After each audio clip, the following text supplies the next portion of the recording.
Hey, I'm Laird Hamilton, and I want to do a little piece about prone paddling for the CrossFit boys. So here we go, and the CrossFit girls. This is how it works.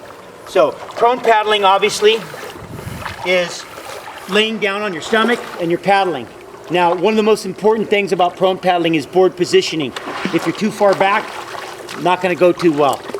If you're too far forward, it's going to be hard to steer the board. So you want to be perfectly balanced. That's one of the critical parts of prone paddling.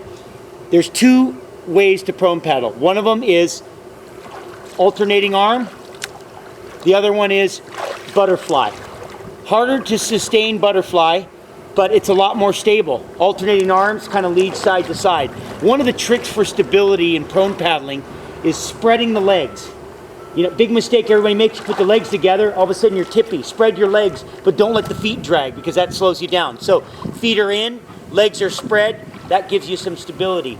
Now, one of the tricks also is to get up on your stomach and be up on your stomach slightly arched, then you can paddle easier. If you're collapsed and you're here, you're gonna have a hard time sustaining the stroke. Another technique is when you bring your arm back, don't lift your arm too high. Again, range of motion creates restriction. Big move here, very tight, hard to sustain. If you just slide the hand along the water like that, a lot easier to sustain that. So again, you can use the butterfly or you can use alternating arms, but you want to be arched up here. Again, another little trick is the neck. Hard to sustain when the neck's real bent. Keep the head down if you can.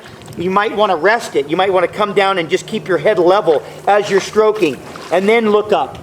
Again, breathing, another, probably the most important thing in any endurance aspect. You're going to have a collapsed lung because you got pressure on it, you're pushed down. So if you're up and you can kind of keep yourself arched, you can actually breathe a little easier than if you're collapsed. It's going to be hard to sustain that. But that's a few of the things that can help you. I hope you have a good paddle.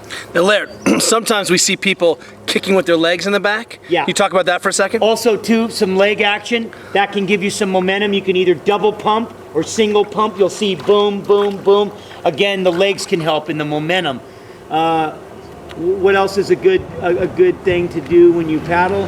Besides just focusing on your breathing, body positioning, you know, again, the butterfly, slightly spread for stability, board positioning. Again, the legs can help you in that momentum. You kind of keep your speed up. So I know there's a lot more to tell you, but I think you're going to have enough trouble just implementing what you heard.